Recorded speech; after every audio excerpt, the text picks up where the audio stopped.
came to the realization that I hadn't actually grieved for my grandmother that I'd lost when I was 4. It's like it seems like an age ago. Really, I was It's young. human is because this experience that we're in now, like if you really look around, what are we in?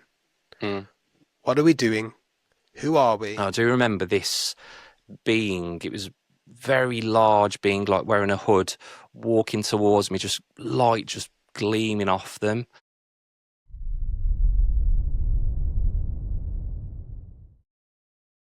Okay, so Craig, thank you for taking your time out to speak to me today. For transparency, Craig is my sister's partner. He's basically my brother. So yeah, there is a family link here, but this conversation isn't about me. This is about Craig's experience.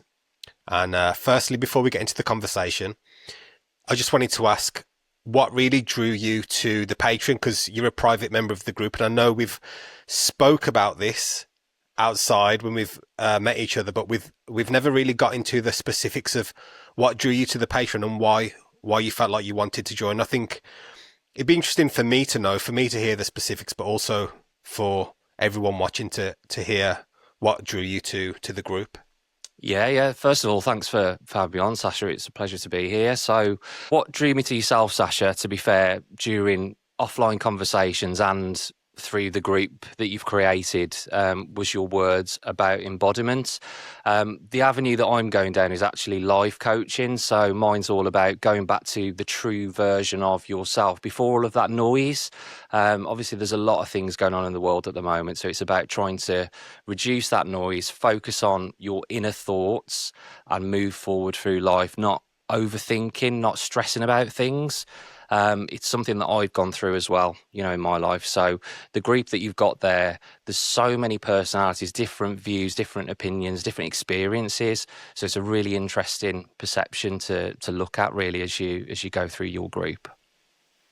Yeah. Yeah, we had, like you said, some offline conversations, and this is why it was a good idea for you to come into the group, I think, because we resonated when we spoke. You Yeah. have been going through what you've been going through. We'll get into it in your life, and then you kind of heard me speak, and we was connected because of my sister, but then we found this kind of mutual ground, and we was like, oh, okay, we're on a similar wavelength here. Yeah. You're kind of teaching people how to come back to who they were, and I'm teaching in embodiment, which is essentially the same. It's let go of the noise, let go of the clinging, let go of the thoughts, and because everything that happens outside is taking you away from the now. Absolutely. Yeah. And I think that's why we both resonated, and that's why I reached out to you and I said, Craig, I think we need to do a 1-to-1 to get this out there, because it's important for people to hear. Yeah. And like I said, it's not just because you're my sister's partner. It's because this is a conversation that I believe needs to be heard. So Absolutely. Yeah. yeah. So you've been a paramedic for 9 years, I Yeah. believe That's it right. is. Yeah. And you've been in experiences and situations that most people never would. Yeah. So you've also just recently written a book called The You That You Forgot, I have indeed. Yeah. and I will link that down here in the description as well. But just before we kind of go into any of that, I wanted to ask, how would you describe yourself? Not your job title, just you in general, not your past, but how would you describe yourself now? So where I am now, very relaxed, very content with life, very happy with the direction that my life's taken. I know you didn't mention the past, but the past was completely the opposite, especially prior to my experience, on the road as a paramedic. And I work in general practice now, so facing patients with more minor conditions. But prior to that, I was an overthinker, anxious, stress head, you name it, I was it. So now it's like a complete polar opposite. And I would say, I'm focused on the here and now, trying to do the best in life I possibly can. Good, good. Yeah, I think it's important. And again, that's why we resonated, because we're both Yeah. focusing on being here and now, and there's a kind of peace that comes with that, knowing that you haven't got to look elsewhere. Yeah, yeah, that's it exactly, isn't it? Yeah, so you mentioned your past. Yeah. So I do want to take you back there, specifically to a time where you maybe struggled most, but were still within your profession, doing what you did. Yeah. I want to know, I think it'd be important for people to hear from you directly. How would your life have looked from the outside looking in? It would have probably looked completely different to how I felt in those moments, because I was very good at pulling up a veil, protective layer, to make it look like I was okay, but actually I wasn't. Looking back, I suppose thinking back to my childhood, I lived in a typical working class neighbourhood. My parents, though, were quite strict. You know, they restrained me quite a lot. I was quite a free spirit as a child. I had a younger sibling, you know, quite mischievous, the typical young lad. But my sort of personality was very restrained, very drawn in because of their strict nature. So that followed me really through my teenage years, you know, always thinking, oh, what do these people think of me? What do I need to say in this situation? Always looking down at the floor when people were walking past me. There wasn't any real outward energy, I suppose, to others. So people probably thought I was quiet. People probably thought I was boring. People probably thought I just didn't want to speak to them. I was rude, you know, all that kind of stuff. But internally, it was a lot different. You know, I was almost fighting myself to show the true version of me. So as I mentioned, going into being a paramedic, I was 26 at the time. So I already had a bit of life experience at that point, but I still lacked that confidence. So when I started doing that job, being people facing, I automatically gained a level of confidence in communication. And that was my first step. And as I went through that career, it just built and it built, along with the confidence of knowledge, clinical knowledge, medical knowledge, you know, dealing with trauma, dealing with grief with certain members of families when they've lost a loved one, for example. And then that's just kind of pushed through my career and my personal life since then. The person I am now is not the person I was 15, 20 years ago, not even 10 years ago, I would say. You know, so I've grown so much in that time, and I am thankful to where I've come from with the role and everything that I've done sort of since the late 20s. Yeah. But those moments where you were looking down, where you was, I wouldn't say shy, but avoiding social moments, avoiding eye contact, where you was internally struggling. Yeah. What was that? What did that look like for you? Can you pinpoint what you was going through? Was it your thoughts that you were battling with? Was it life? Was it the way you were raised? It's probably a combination of a few things. So obviously being suppressed, that's the word I was looking for, suppressed, you know, by parents, by people telling you to be quiet, not to do this, not to do that. You sort of lack that ability to communicate without panicking. Oh my God, what are they going to think? Or what am I going to say if they say this? It's that overthinking cycle, isn't it, that people go through? So for me, if I look down, they weren't there and I didn't have to acknowledge them. But then that comes across as rudeness. And I suppose then people had a view of me that wasn't the true version of me, you know.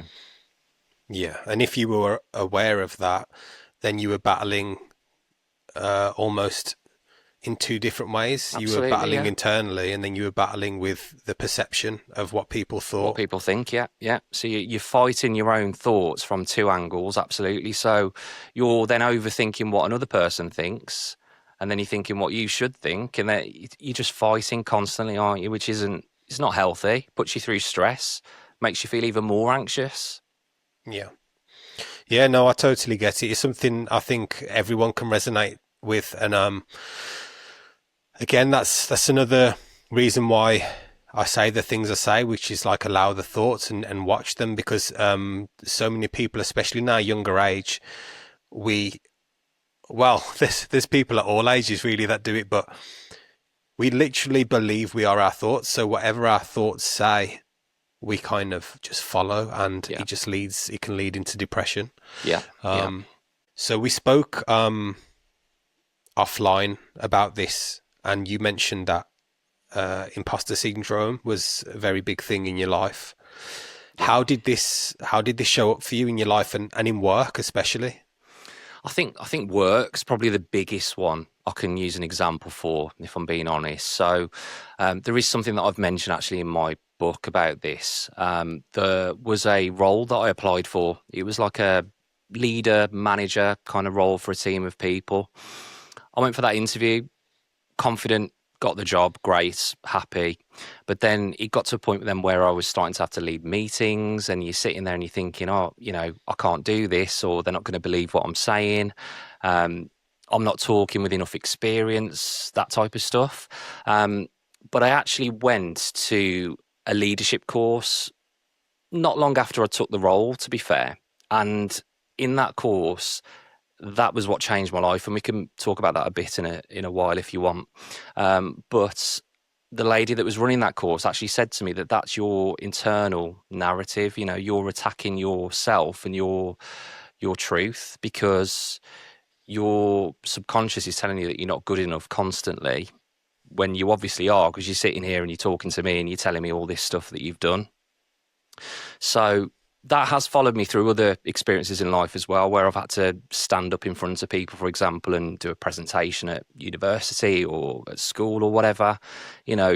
Before you know it, you've got that fight or flight response, the adrenaline rush, the gut drop, everything just takes over, doesn't it? And then before you know it, you're a nervous wreck. So speaking out and being the centre of attention is my biggest vice, or was my biggest vice, I would say. And it still haunts me to this day, if I'm being honest, at certain points. Yeah, but the difference is, and this is the thing about being human, the difference is, it's like when I speak about fear, and it's the same nerves and things like this. It doesn't have to go away. You don't have to overcome it. But if you notice it, and then you kind of step back from it, that notice in itself brings that confidence, because it can be allowed. Yeah. And that's where you're at now. I know we've spoke about this. You see that imposter syndrome rising, and you don't cling on to it anymore. You watch it, and you're kind of watching it from a distance, and you're saying, I know that's what it is, and it's okay. And over time, it's kind of like a rewiring, and you can't just snap your fingers and it's gone. This is the human mind, body, nervous system. You can't just get rid of something. You can't overcome something. It takes time. It takes notice, and it takes, Yeah. I think that's something that I've mentioned in my book as well. I've spoken about this. We call it the script, or the narrative, let's say, and I've kind of explained it as what I look at it as is a filing cabinet of thoughts, feelings, emotions, and your brain automatically attaches to whatever it is. So it'll pull the drawer out, pull the file out. You look down at it, and automatically your emotional roller coaster of gut feelings, anxiety, fear, whatever it might be, just kicks off before your brain has a chance to process. So the whole point is, I'm trying to create that pause, the same as what you said, in your sort of videos so far. Create the space to process a thought, and then consciously choose what you want to do with that thought. Yeah. It's all about thoughts, isn't it? It's noticing, like you said, the script, noticing the narrative, and that's where the change can happen, when that noticing takes place. 100%, yeah. Yeah. Okay, so we spoke about as well that you went through, I guess we can call it depression. Is that, I'd like to ask you about how that was for you, and where you're at now with it. Yeah, so it was a tough time. It was in the height of the pandemic, actually, when it all kind of kicked off. At the time I was living on my own, so thoughts, feelings, it's all internalized, isn't it, at that stage? I came to the realization that I hadn't actually grieved for my grandmother that I'd lost when I was 4. It's like it seems like an age ago, really. I was young, but it was a traumatic event that I'd never really dealt with because of the age that I was at. And I know all the way through my life to that point, I'd always sort of, prayed or called out for her, in times of hardship and struggle.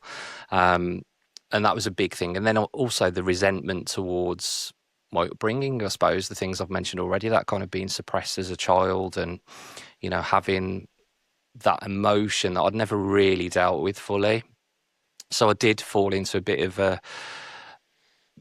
I would say it's probably more anxiety generally with a depressive kind of undertone, let's call it. So I ended up going for some cognitive behavioural therapy through my GP at the time, had some counselling with it, had some medication briefly. And within that counselling, it was the first time I kind of got everything out of my head out into the open. And in that moment, the counsellor literally just picked up on that past trauma that I just hadn't processed or dealt with. And she suggested that I actually spoke to my parents about it as well, because that was something that we'd never discussed. It wasn't a family of communication. They still aren't the best, if I'm honest. I'm very much out there in terms of communication. And I actually spoke to my dad, spoke to my mum about it all and got a bit of clarity. It wasn't accepting the way that they were with me. It was more understanding their perspectives, because everybody has a story, don't they? It's not just my version of the events, it's my version, their version. And somewhere in the middle, there is that truth, isn't there? So, it was trying to understand the whole situation at the time. So the counselling didn't actually last that long. I managed to pull through that, and obviously everything got back to normal as the months and years went on.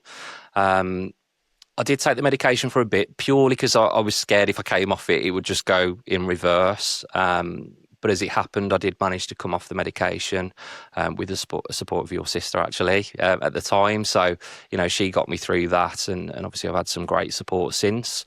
So hopefully I never have to go into that state of mind ever again, or don't need to go into that state of mind, should we say, again. But no, it wasn't the greatest. But yeah. It's not good. Yeah. Well, one thing I was going to say is that was six years ago now. Yeah. And it's amazing how much you've changed from then. It's amazing how you've been able to go from having counselling, being on medication, to now seeing what your thoughts do, recognizing the patterns of the human brain, writing a book about it, having stability, and teaching. And I think that's it just shows, if it's not even work, it's not even hard work, but it shows if you are committed to really just being human and directly looking at what is going on within. Yeah. These things can shift your perception, your life pretty quickly. 6 years might not seem quick, but it is, to go from depression and counselling to being where you're at now. That's a huge change. Yeah, 100%. Yeah. Another thing that we didn't mention at the start was the spiritual side of things. When we've spoke off camera, another thing that interested you about the group was, well, you did say everyone's experiences, and I think that's because you've had a few yourself as well. And I always say to people, it doesn't matter if you think they're big, small. It doesn't matter if you even know. It's not important about knowing what they meant or what they are. It's more about the experience of them, having them, and just then deciding to live again afterwards, just with that knowing. If we can, because I know you mentioned your grandmother and you was close, and I know you've spoke to me before about an experience or a few. Are you comfortable with going into your spiritual experiences, or one of them? Yeah, I can tell you sort of how it all started, really, and how it developed from there, if you want. That's fine. So I'll start from the beginning, really, in terms of spiritual things. So growing up, I always had an inkling there was something out there, shall we say. As I've just mentioned with my grandmother, I always had a connection, let's say, with her going through my teenage years into my 20s. It was it, probably before that depressive episode that I had. I actually went to see a spiritual advisor or a spiritual counselor, let's say, for a reading. In this reading, I was talking about my nan, I was talking about family, I was talking about, my experiences so far, etc. I hadn't had anything per se at that stage. But immediately she said to me, are you gifted? Do you know that you're gifted? And I said, no, I don't know that. And she said, we're going to do some tarot cards. So she pulled all the cards out, put them around and said, well, these 3 cards here are from, or these 2 cards, sorry, are from your nan. So we'll leave those. And she went through, did all the readings anyway. And these 2 cards, she turned over and it said, yes, you can do it. So immediately I'm like freaked out thinking what's going on here sort of thing.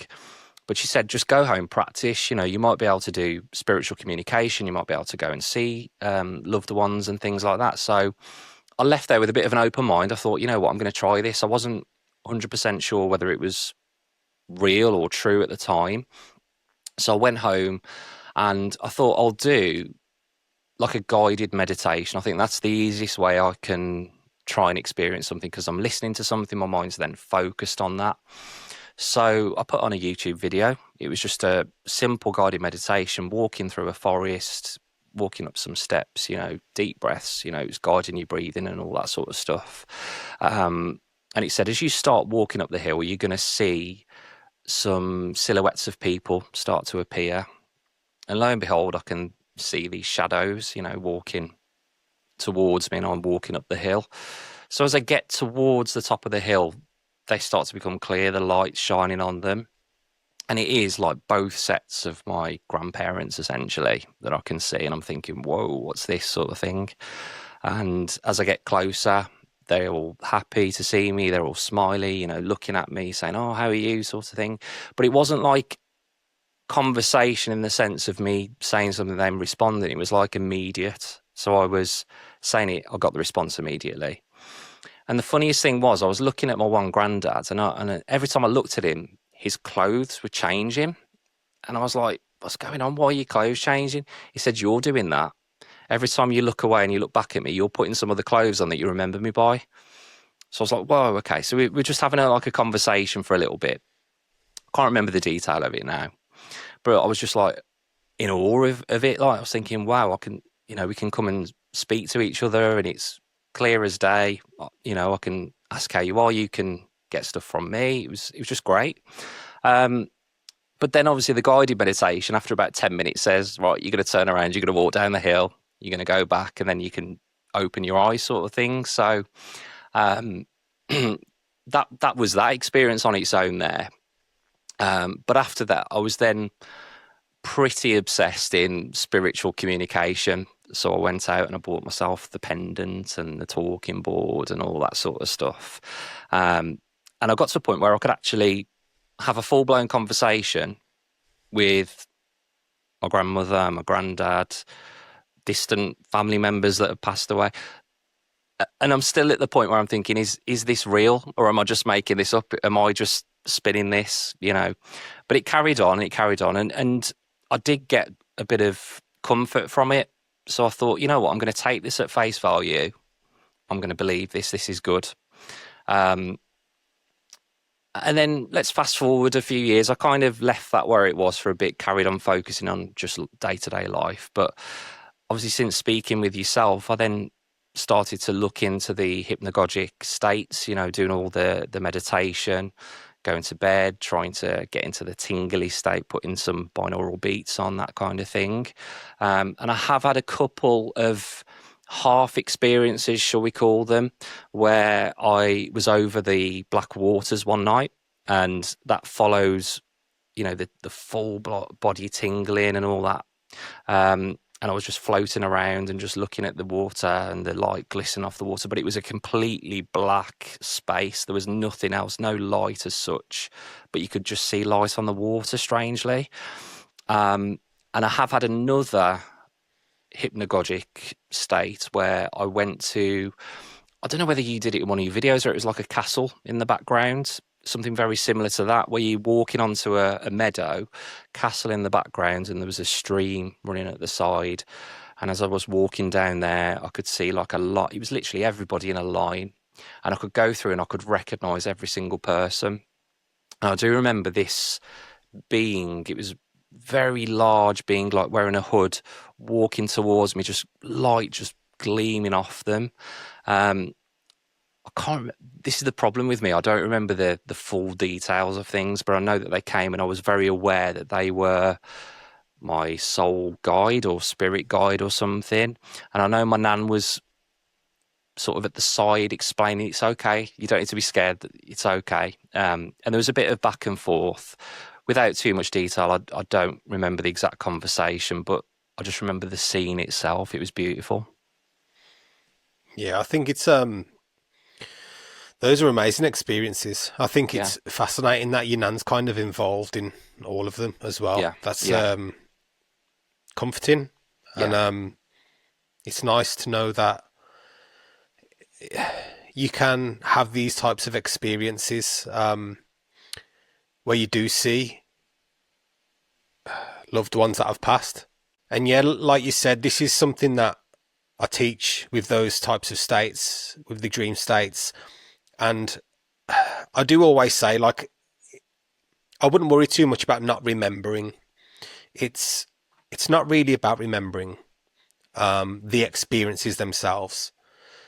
For me, I try to, as you know, ground everyone, and I try to, like you do, bring you back here. Those experiences happen. That's great. We don't have to think too much about them. They're beautiful while they're in direct experience. And when we're back here, this is our direct experience, because it's important to know that, because lingering and chasing those experiences is exactly what pulls you out of the moment. And we tend to always be directed by our thoughts rather than just being directly here. But thank you for sharing that, because I thought it was really, they were beautiful experiences, and I really thought it was important for people to hear them as well, and to know a bit more of your spiritual side. But I do want to bring things back. I want to bring things back to your story, because I think that's kind of why we're here, and what I wanted to discuss mainly with you. So going back, when you've had this counselling, when you started to notice the patterns of the brain, what kind of shifted for you in how you started to handle pressure of imposter syndrome, pressure of people, pressure of thinking about how people perceive you? What was it that changed afterwards, after that counselling, and when you started to notice how your brain was working? I think for me, the biggest question is, what's the worst that's actually going to happen? You know, if you ask that question consciously when you get any imposter syndrome, thoughts, negativity, anything coming into your mind, it's about what's the worst that's going to happen. And secondly, why am I thinking this? Because if it's not a rational thought and you can't think of a rational answer to why, then it doesn't need to be, then your energy doesn't need to be wasted on it. It's all about only choosing to take the thoughts with you that resonate and mean something with your character and who you are as a person. That's how I see things. I think you said something really important there.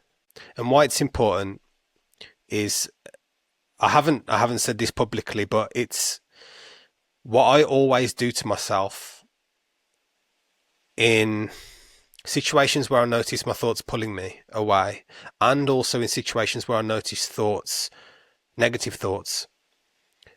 I kind of reset myself by saying, what's actually missing in this moment?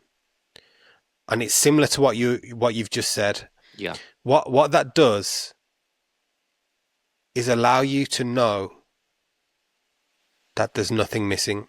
I've done this when I've had anxiety, and I've kind of said to myself, okay, am I okay? Am I in danger?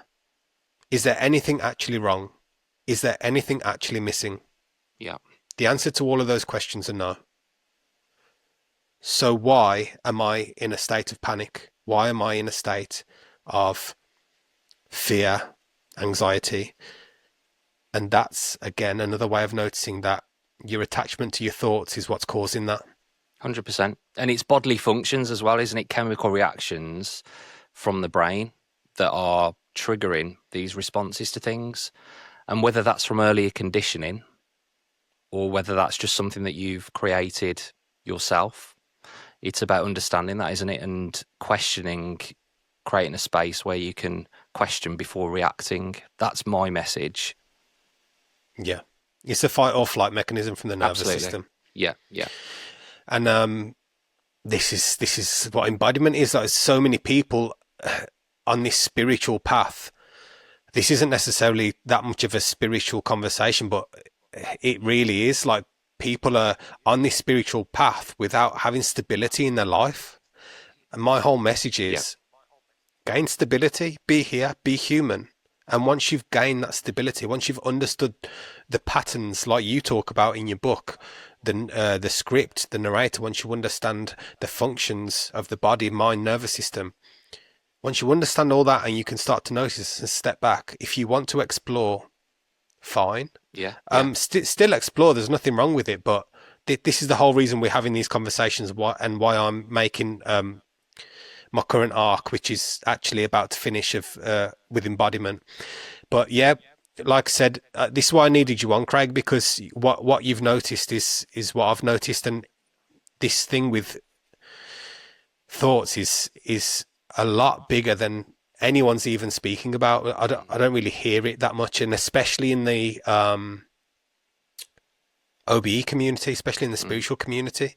But I know we'll talk a bit later about your channel, but I know that you won't really be in that type of niche community, but it's important to bring that in as well, and speak about it in general. Yeah, 100%. I think the human aspect of things and, you know, your beliefs, your values, that should be the foundation of everything. You know, if you work from that, you can go into the OBE side of things, you go into the spiritual world, but you've got to be human first. That's the message, isn't it? Yeah, definitely. For someone like me who had an awakening at 21 that wasn't stable, because I was just a kid that, you know, like every young kid or a lot of young kids that are just stupid and silly and just want to play about, having something like an awakening is very destabilizing. And, you know, we can, even for an adult, it doesn't matter what age you are, if you're not stable as a human in your mind, if your nervous system doesn't trust, a big experience, even a beautiful near-death experience or out-of-body experience, that can affect you. And again, not enough people speak about that. Yeah. I think one point to mention just quickly as well is this process isn't linear. You know, it's one of those things where you will go back to that. And I think you've mentioned that on one of your recent videos. You will go back to fear. You will go back to anxiety. It's not about working one way. You've got to be able to travel back, but also find that grounding point in the middle somewhere. Yeah, definitely. I agree with that. So what I really want to know is, what are the things that stopped coming up for you? What did you stop believing that you strongly believed before this shift? So I think I just stopped caring so much what people thought about me, you know, because everybody's perception of me is going to be different, you know, depending on the person, especially work life. You know, when you're speaking to your boss or a colleague, you may not show everything to them, or they might not perceive everything the same as how you mean to show them. But I think in my personal life, it's more about, instead of being that person stood in the corner just nodding and laughing along and not really having an input in a conversation, I've put myself into those positions now where I will happily lead a conversation, you know, because what is the worst that's going to happen? And that's the thing, isn't it? It goes back to that point. Yeah. You know, is there anything actually wrong in this moment? Yeah. So some people will agree, some people don't agree. That's life, isn't it? Everyone has an opinion, but it doesn't mean to say that you're a bad person for saying something or doing something. Yeah. I think we very much judge ourselves. You know, even we don't say it enough. We are the biggest judges of ourselves. 100%, yeah. We provide the most judgment upon Yeah. ourselves, and this judgment is what stops us from being ourselves. It's worrying about how you may be perceived, how people may how people look at you, what they think of you, and all of that. Like you said, that's what you went through, and Yeah. I don't think you went through it on quite a strong level, a deep level, but I think everyone's got an element of that. Yeah. I mentioned it in one of my videos. The biggest by far regret of people who just before they pass away, it is that they lived how others perceived them. They didn't live for themselves as themselves. Yeah. If I've said that correctly. Yeah. And that is by far the biggest regret. So Yeah. everyone does this, and I think in people this, need to give themselves a break. yeah, I think in the age that we're in now, and if you think about the kids, with the phones and computers, the social media, the news, everybody's kind of almost in comparison mode with everybody because everyone puts their best life on social media. They don't put in the bad times, do they? It's always the good times. So when someone's going through a bad time, you're thinking, well, why can't I be like that person or that person? But in reality, we're all the same. And that's the message I'm trying to get across. The foundations are the same. It's just all that noise that's kind of surrounding them, isn't it? Whether it be social media or, negative people, unhappy people that are influencing behaviours, for example. Yeah, I agree. It's how deep your attachment to your identity is, 100%. how deep your attachment to your thoughts are. Yeah. And it doesn't help. It doesn't help. It's kind of a whole separate topic that we could have a massive conversation on to do with kids and technology and how they are. But my wife's a teacher, as you know. I'm sure you see a lot of kids in your job as well, and Yeah. obviously you've got my nephew as well.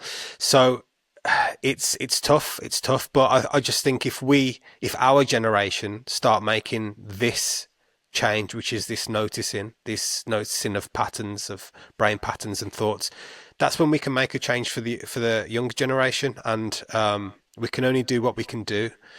Yeah. We can do our best, and then hopefully that younger generation can take over from us. Yeah. We'd like to think so, wouldn't we?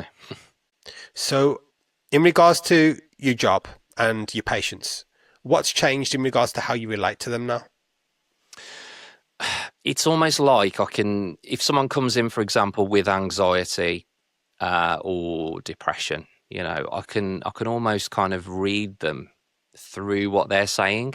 So body language, the common language is used to explain certain situations. You can almost piece together where it's gone wrong. So for me, my goal now is I always say this, whenever a patient comes in and sees me, I always want them to leave smiling, with a bit of positivity. So I try to get down to as far as I can get within a 15, 20-minute appointment to understand them and resonate with them, because I think that gets through the most. And I've had so many people come back to me and say, if it wasn't for you, I wouldn't have been where I am now. And I know some of that is going to be down to a certain medication that I've prescribed to them, or some literature that I've given, not my book by the way, but other books that I've given to them that might help them to understand. So I kind of realise that when I follow them up, how well things have gone and how much I've done. But at the time, I know that I can feel what's going on from them without them saying it, if that makes sense. Yeah. Yeah, no, I 100% agree. And it's almost like when you've started to notice how the patterns work, you start to see it in others. Yeah. And, like you said, how to kind of communicate from where they're at. And it's not like you're above them or anything like that. Like you said, we're all the same. Our foundation is the same. It's just that we have different perspectives, and some of us notice, like with this conversation, for example, some of us notice brain patterns, some of us notice something else, so it's all just different levels of the same thing, but you're able to meet people where they are. Yeah. And I don't know if you found this, but for me especially, you can't, and it kind of makes sense if you think about it. You can't give someone the end of basically, you can't give someone where you're at if they're, let's say, I'm trying to think of an example. If someone's going through depression and you've gone out to that patient and you've been there, you can't just say now, well, it's all your thoughts. Just let them pass. You can't say that. You have to meet them where they are at. Yeah. And I think that's also a very important point that we need to make, because yes, some people can just say it's just your thoughts. It's okay. You'll get over it. That's not what they need. They don't need to be dismissed.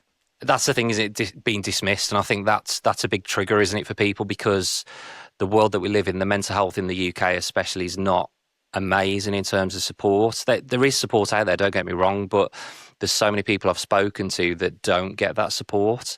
But in terms of you've got to meet them where they are, because everybody's at a different point, and some people are more unstable than others. Some people will resonate immediately. Some people need a bit of conversation to gain that comfort before they will open up. But what I do is, and I've said this in my book as well, it's all about meeting someone where they are. I'm not coming from a place of being further down the line. I go through the same things that they do every day, but it's how much of it controls in our day-to-day life. It's about, yes, a thought comes in, and this is what I said earlier, giving yourself a bit of space to process before reacting to it, let's say.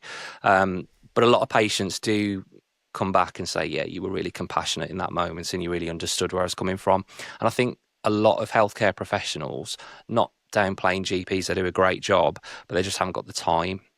With myself, I've got a bit more time to get down into that nitty gritty. I'm not claiming to be a counsellor, but I can understand them a bit more because I've been there and I've experienced it. But also, I've seen so many people in a similar situation. I think people don't realise how many others feel the same in those situations. Yeah. Well, like you said, we all go through the same humanness. Yeah, we do. That's why you explained it better than I was trying to say it, really. I was trying to say what you said. You just said it better than me. But yeah, we're all going through the same humanness, and it's not that there's a better human than another human. It's that there's just the space, the noticing, the noticing of and an understanding as well. I'd say the understanding of the patterns in the nervous system and the brain, and yeah, definitely. Yeah. Okay, so I've asked you what changed in regards to how you deal with your patients. What changed in how you are with yourself? So I suppose more at ease with things. Life generally. I don't know whether your sister would agree with that, but to be fair, I am more chill, I think. But I do have my moments where I do have, I can get quite angry quite quickly over silly things, but I am quick to understand now when those thoughts come in that I am being irrational. And what tends to happen, and it probably happens with a lot of people, you get that rage build up. You maybe kick off for 5 seconds, then you realise what you've done, and then you backtrack, and that's very quick for me now. So I might snap or say something that I regret, and immediately I will say, oh, I'm sorry about that. I own that sort of emotion, and I am sorry. I didn't mean it to come across that way.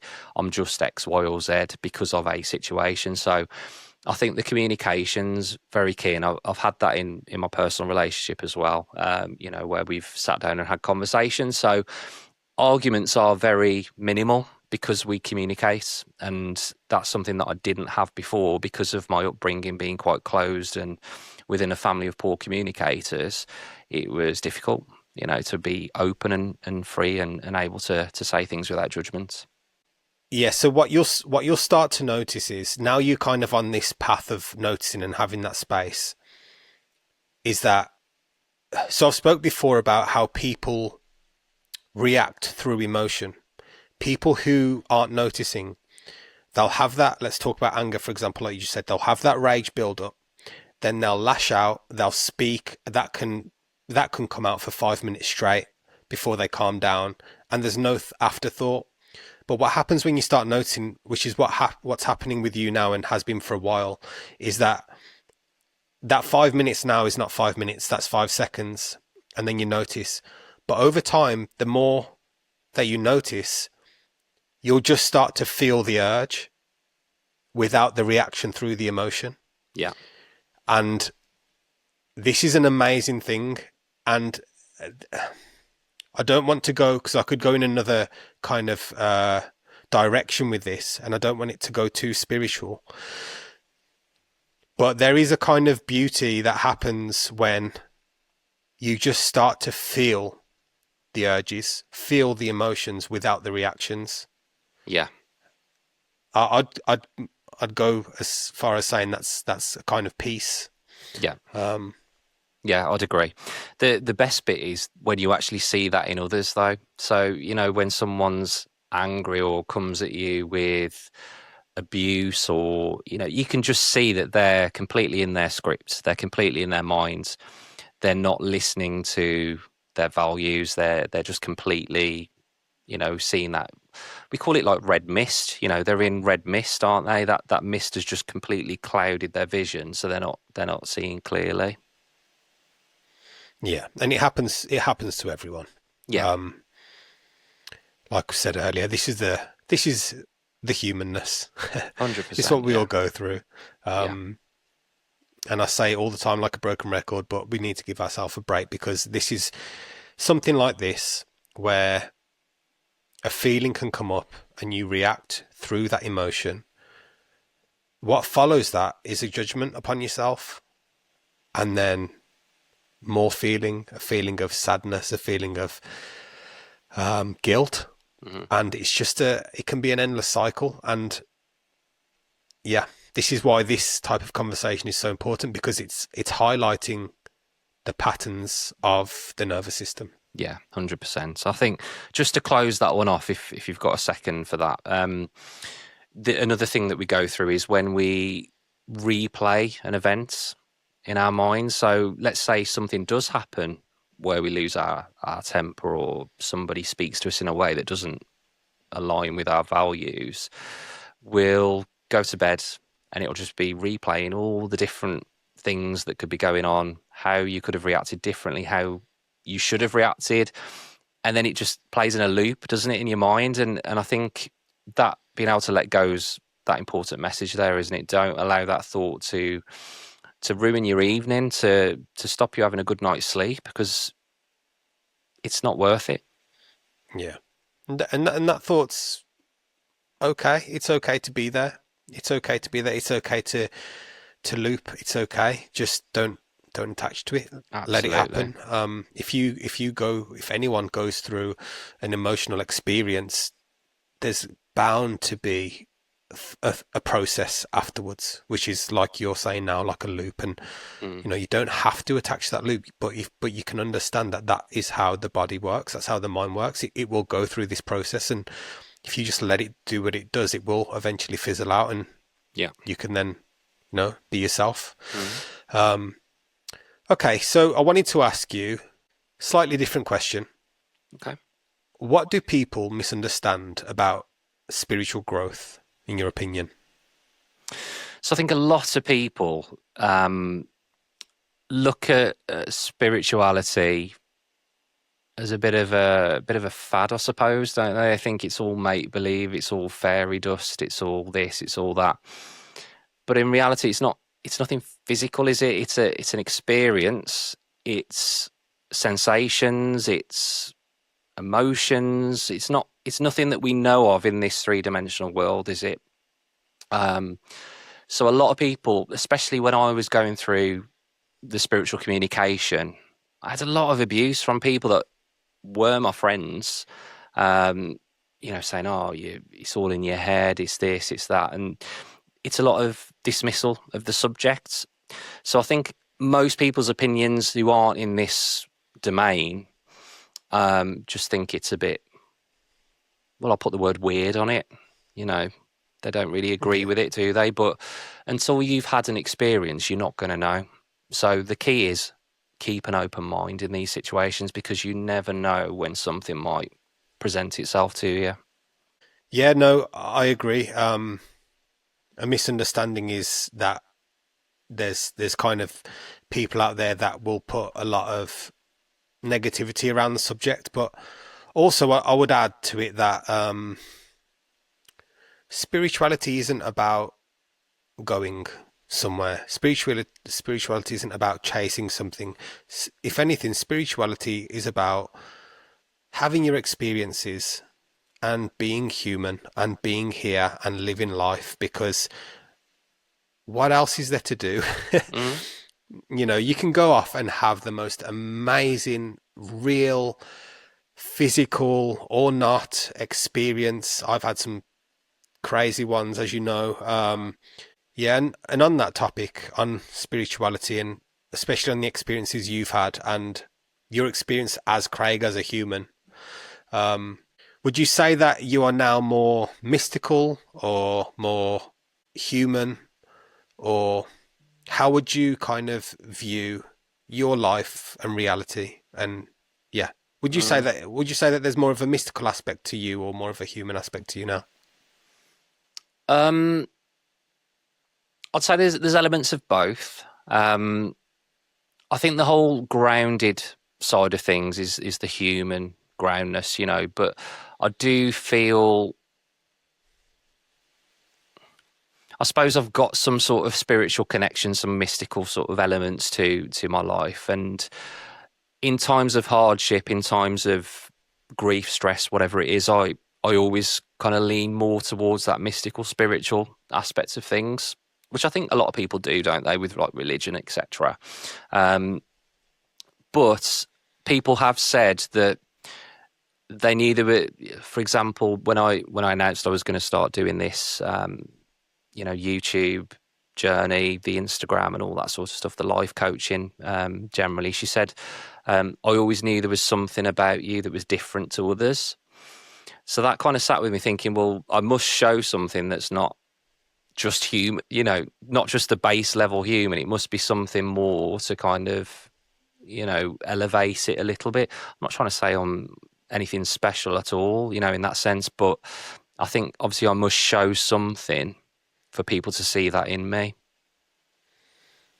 Yeah, I think what's important to know is that being human is the same as being mystical. You said I've got both sides. That's true, but it's because there's really no difference. I often say to people that we're in an OBE right now, and it's because the true nature of who we actually are, I'm not going to go into that in this conversation, but the true nature of who we are is experiencing, and what we call mystical and spiritual is human. What we call, and why I say it's human is because this experience that we're in now, like if you really look around, what are we in? What are we doing? Who are we? If you don't know the answers to those questions, is it mystical? Is it human? Is it the same? Yeah. So this is again, something that needs to be highlighted. People, and again, people look for something, some spirituality, religion, mysticism. What are we in right now? Yeah. Has anyone really, really took the time to look and stare and ask these questions? And I think if people did that, they'd know that they're, you know, being human is mystical in itself. It is, yeah. Yeah, so is there anything that you'd like to add or like to say before we kind of come to the end of this conversation? I think the only thing I can really add is that the clear message here is that we need to understand ourselves to be able to grow, to be able to thrive, you know, and that's all about getting down to the core values that you believe as a human, you know, to be able to be successful in your life without allowing too much of the noise to come in. Obviously, I will be doing more on my own channel for that, so I won't go into too much detail here, but that's my message really. So just have a think about who you are. That's the key message, you know, in a human form initially, before you then step into whatever realms or experiences that you want to. Yeah. If people even do, I guess. If they want to, yeah, exactly that. Yeah. Okay. So you've written a book called The You That You Forgot. Yeah. I will link it down below so people can find that. And how can people find you? How can people follow you, follow your journey, and yeah, what you'll be doing next? Yes, at the moment I'm in the process of launching my YouTube channel. By the time this video goes out, I should have one video, and it's just a general introduction, looking at the core values and beliefs that people have. I'm also using Instagram, Facebook, and I have got a TikTok account, which I may put some of the shorts on from my videos that I'm doing. Obviously, the book itself, as you've linked below, that is on Amazon. So that's available in hardback, paperback, and on Kindle. Have a look at that if you want to, if anything resonates from this today. But yeah, my YouTube channel will be Craig Lewis Life Coach, and you'll be able to see that down below as well. Okay, great. Lovely. Craig, I've thoroughly enjoyed this conversation. I think that it was needed. I think we've spoke a lot more about this kind of stuff over here than we have face to face. Yeah, I think we have actually. Yeah. But it's good. But yeah, no, I'm glad. I'm glad you're part of the group, and I'm glad you've taken your time out to do this as well. I think it's good. I think people need to hear what you've got to say. No, but yeah, thanks for so having me. I guess Pleasure. you're welcome. Yeah, I guess I'll see you around. I'll see you around. I'll pop round my sisters and have a cup of tea or coffee. Yeah, I'll get the kettle on. Yeah, that's it. All right, mate. Well, thank you very much for like I said, joining me today, and we'll speak soon. Cheers, Sasha. Speak to you soon.